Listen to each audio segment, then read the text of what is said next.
All right, so next this is an interesting one. I want to talk about this because I think I've got the right take again, like I always do, Hit. almost. From Great Greatness, and subject is All In versus SummerSlam. The success that AEW's had with All In is crazy. 60,000 plus tickets sold at a time when, in my opinion, AEW TV has never been worse. The fact that AEW can do that while WWE at the same time sold out SummerSlam in 24 hours is a very good sign for the state of the wrestling business. Question is, why is the WWE ticket sales getting more coverage? Meltzer mentioned in passing comment that WWE sold their stadium show out and new seats had to be added, yet AEW is the one that gets all the coverage. This is true too, by the way. Shouldn't both be getting props? I would love to hear K100 discuss this, and I'm not going to read the last comment. Um, all right, so let me say this. I was on. Did I say it on? I think I said on this show when we talked about Joel. How many tickets? When they announced Wembley, what was my prediction of how many people they would have? I think you said 60 or 70. 50 to 60,000 people, right? That was my prediction, and that's just based on basic metrics. They're the number one watched wrestling show in the UK because it's on free TV. Okay, they get more viewers than WWE does in the UK because WWE is on a pay station. All right, so they do I think they do like 250,000 fans, which is it's not a lot in the thing, but it's still wrestling. But the UK fan base, as we have seen, is very passionate, and it's the first show they've done in 3 years. It's where it's that what culture community, they've got the same nerdy fan base there that we have here with the AEW fans. It's the same fan base, and I said that those type of fans, the AEW fans, will travel to go see the product, and this is like a big event. It's at Wembley, and I told Vince Russo, I said, bro, I would not be surprised if they sell a lot of tickets. And it eventually does 90,000 or something. I mean, that's just on the metrics. So I know the way these type of wrestling fans are. They'll go out of their way to support the project and the product. And what we've seen from wrestling fans today, bro, that's all these people like is wrestling. Like the typical wrestling fan will watch 9 to 15 hours of wrestling a week, buy the shirts, buy the what's the word we use, Joe? They're completists. Yeah, right. They'll buy the whole collection. Sure. They'll buy the dolls still. Video game.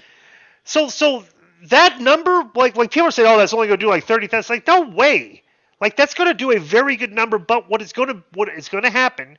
That show is going to be a spectacle of just all these nerdy wrestling fans all in one place at one time in mass. And you're going to look at that crowd, and it's going to be a bunch of white, young adults in black T-shirts, don't look very attractive.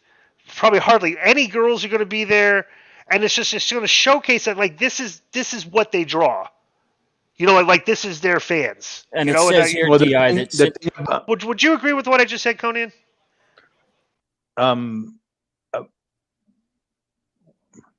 What part? Just the type of fans are going to draw. They probably will draw 60, 70. They'll probably do more than. But here's the thing, too. My point was, let me just say this.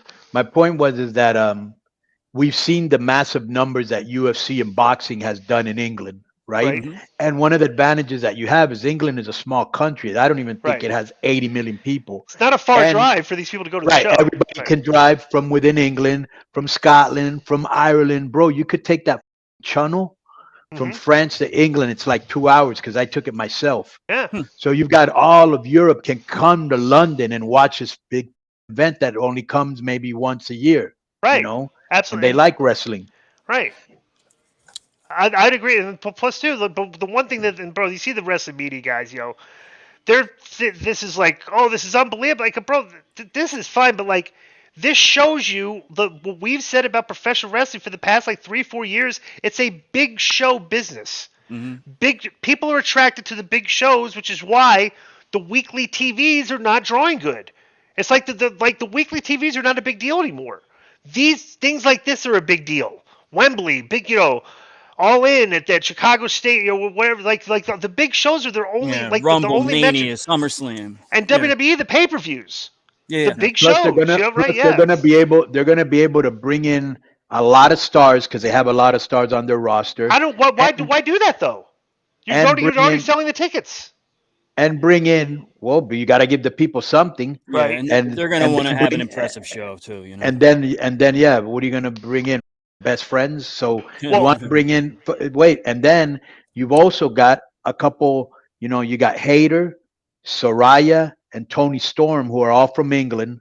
Is wait, there Tony Storm, I any thought was guys? Australian, isn't She's she? Australian. Yeah, she's Australian. Oh, my bad, Yeah, my she's bad, my Australian. bad. Yeah, yeah. Okay. Okay, but I think she wrestled in England. Am I Yeah. correct, Feeney? Yes. Yeah. Yeah. Mm-hmm. Yeah. Yeah, Yeah. she wrestled there, so they consider her from there. You know what I'm saying? Right. So they're coming home to a big homecoming. Are there any British guys on the thing, Joe? Nick Aldis is out there. His Zack Sabre Jr. He's worked with AEW, No, but right? Nick Aldis is an I think Impact, right? some. Oh yeah, so I guess he can't. Right. Will Ospreay's English, right? Bro, did you Or see they it? could use it. Correct me if I'm wrong. Isn't Meltzer trying to push for Kenny Omega versus Will Ospreay to main event this thing? I saw something. I saw a tweet about that. Yeah. I, I I haven't seen it. I mean, But let me ask you a question on this guy's letter. Is he basically alluding to Disco, and you would probably know this more than me and Joe, that there's a Meltzer wrestling bias against WWE? oh, Kind 100%. of. Yeah. Wrestling. No, Oh, they're there very is? pro. Okay. I don't know if it's a bias against WWE. It's a very pro AEW bias. Yeah, but at the same Right. Yeah. time, Well, WWE let me. is selling out the stadium for SummerSlam. Yeah, that's big. Well, But this company that's only 3 years old selling out Wembley in a foreign country, that's a bigger story to me, anyways. You know. Let's let just me do let me this. let me just say this. They don't need the rest of media to tout their success, because the rest of the world and their numbers will do it for them. Because I remember when I first got to Mexico, listen to this, Disco. Yeah. Back then, you had to pay for them to do an interview for you in a magazine, like in a newspaper, right? Especially mainstream.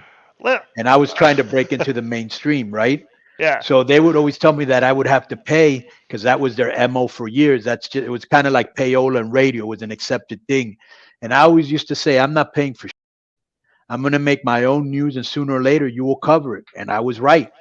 All right. WWE doesn't need the wrestling media to tout their success. Right. They don't. They're in an Right. adversarial relationship with them, actually. Right. Okay. Let me read you this. This is actually pretty funny.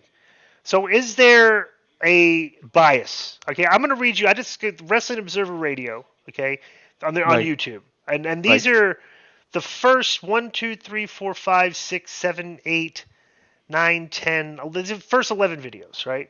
I'm going to read you the titles of the videos. Okay. The rules don't apply to Brock Lesnar. It's the title of one of them. Things like this weren't happening when Vince McMahon was gone. Okay, these are titles of the videos, right? Right. Brock's bloody rules. This World Heavyweight title tournament is a mess. Bad Bunny versus Damian Priest was all you could have asked for. Cody Rhodes continues his story at WWE Backlash. Cody lost. AEW took a gamble with All In, and it paid off. All In London is shattering pro wrestling records. So that's just the first, like those are like 10 videos, and like you could, how many of those were kind of like negative? Of the percentage of the videos about WWE were negative, would you say? Yeah, half of them. All but one. It's like, Right. so, right, yeah. So I don't, so I don't know. Maybe, but honestly, I think that's their. I think Dave knows that's his audience too. Him and Brian, like this is what they talk about. But This I is what they think post. everybody's their audience, Yeah. But I just, I'm sure he has friends there, but I think I've known Dave long enough to know that he doesn't roll like that. But people change. I don't know. I don't read enough of him to make a educated, intelligent, Right, you don't listen. statement. You don't listen to him enough to realize. Right, Katie. Right. I don't really read him enough. I don't. I just know him as a person. What I do with Dave is Yeah.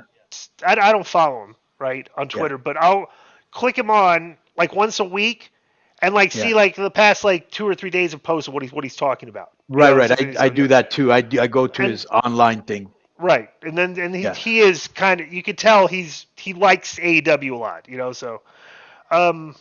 So next one's from Danny Trouble. The subject is mistake. One of the main accusations that Chris Jericho's haters have for him is that in AEW, if anyone has any form of buzz going, he gets himself put into a storyline with them and pretty much kills off any buzz they had and just sets them back to square one. Ricky Starks is a perfect example of this. It is leaked out that Chris Jericho and CM Punk have had meetings, conversations, and are now back on good terms and willing to do business together. Question is this really a good idea? I know that Jericho's a real-life buddy of you guys, but the fact is, he's simply not the star that he once was. People aren't watching him anymore, so the idea of CM Punk coming back and his first feud is with the guy the fans aren't even into is a kind of dud, no? I would love to know what the K100 team thinks of this possible CM Punk versus Chris Jericho storyline.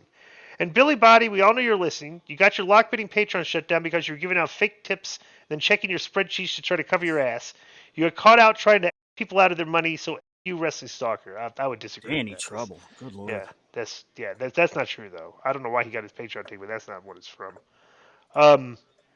I'll say this. First of all, okay, this criticism of Ricky Starks being a perfect example of this, bro. Chris Jericho. When Ricky Starks gets out of the Chris Jericho feud, Chris Jericho has nothing to do with that. That's Tony Khan booking Ricky Starks with Juice Robinson and what's Jay White. That has nothing to do with anything Chris Jericho had. So that's not Jericho's fault. Bro, Ricky Starks should have gone up the roster. Right. But he's not. That's nothing to do with Chris Jericho. He beat Chris Jericho and he should have moved up the card. Now he beat Chris Jericho and he's moved down the card, and that's somebody else booking him. But I mean, would you agree with that, Conan? Yeah, and the guy's complaining that that when anybody has a buzz going, he inserts himself into the storyline. That's kind of smart, Right. Don't hate the player, hate the game. You know what I'm saying? And look, who's going to give you a rub in that company? Right. And look, if you're a listener, you would know by now that whether it's Mysterio or Chris or Jericho, our friendship doesn't tarnish our criticism if he does something we ain't feeling, but they all know it's all love because we don't do it out of, malice aforethought. I love that term. And that's a good... very simple question. Very simple question to ask you. Yeah. If you're looking to get a rub and you're looking at that card, rank the people that you would want to get the rub from starting at the top. Who would be the first guy that would give you a rub? MJF. Are you sure? Jericho, Moxley. Bro, Jericho and Moxley, based on their history in this business, where they've been and how popular they've gotten. Daniel Bryan, right? Bro, look how much time they give MJF compared to everybody else. That's the guy I would want to be getting a rub from. Right. Also, just remember, bro, this is how fickle people are and how they'll turn on a dime. 2 years ago or 3 years ago, whatever it was, people were writing Jericho on the bubbly and Le Champion and all the stuff that he was doing in New Japan, yeah, and then coming out singing his music. Demo God. Right. Now, they did the same thing to Cody. They were riding his nuts, and then all of a sudden they didn't like him. So people a lot of times, but he's done so much, it's ridiculous. His work ethic is second to none. I give him his flowers because he stayed relevant for 30 years. Yeah. Yes, everything going to be great? Of course not. But when he needs to, he pulls out a good promo. When he needs to, he pulls out a good match. Maybe he is slowing down. I don't know. But he has a mega ridiculous schedule with Fozzy, the wrestling, producing backstage, his podcast. Yeah. He's always doing something. He's always got something going on, writing books, and he's also got some... You know what he reminds me of, Disco? You don't see this that much anymore. Remember in the old days on TV, they'd bring in the Chinese circus, and we'd be spinning one plate on a stick, and then he'd be spinning like two, and then by the end he'd be spinning like 10 plates. That's Chris Jericho, I've been saying since Punk returned that I wanted to see Jericho and Punk go head to head on the mic, and I've been saying that for weeks now since Punk's return has been rumored. So I'm not on that team where people don't want to see that. I want to see that. And that has nothing to do with me being a 3-time Talk is Jericho guest at all, I swear. Next is from Johnny Castro on the subject is Dana White's booking. Hey, fellas, this past Saturday, Canelo's performance outshined a pretty weak UFC event. At the end of the main event, Sugar Shane O'Malley came into the ring to face off versus Aljamain Sterling. I don't know about you guys, but I have zero interest in that fight. O'Malley should have lost that Yan fight, and everyone else that he has faced in the top 10 he has lost to or been DQ'd for. So my question is, what do you think of Dana White's booking as of late? He let John Jones take multiple years off. He released one of the most exciting fighters in promotion's history in Francis Ngannou. He's having exciting fighters like Robert Whittaker, Gaethje, and Chimaev just sit at home or face complete scrubs. Do you think it is time for Dana to hang it up and let someone else take the reins? And that's from Johnny Castro. I mean, I've been critical of Dana White's matchmaking lately too. But I mean, what are you going to do? Like, you got to understand that he's dealing with a lot of guys that don't want fights against certain guys. Mm-hmm. It should be very simple to make some of these fights. But a lot of these guys say no. Sean O'Malley, he'll him and Aljamain, bro, that's good mic work before the fight. They're both very charismatic guys. Like they can sell a fight. I like it. Sugar Sean's got fans. I don't know. What do you think? I'm looking at their top 10 pound for pound rankings, and the only performer in there that I'm really interested in seeing is Makhachev. So, yeah. Well, let me just say that this guy said that the UFC event was weak. On paper, it wasn't weak. The Burns Muhammad was kind of boring because people even booed it. Well, the main event blew his shoulder out, so he couldn't fight. Right. Yeah. He also blew his shoulder out. But the main event I was into, not a lot of action, but enough. And bro, here's the thing. Sugar's a star. He has a huge following. He can talk. He's charismatic. And it isn't about who's the most skilled anymore because like Joe just said, he read the top 10 pound per pound. He's only interested in one guy. It's who will the people pay to see?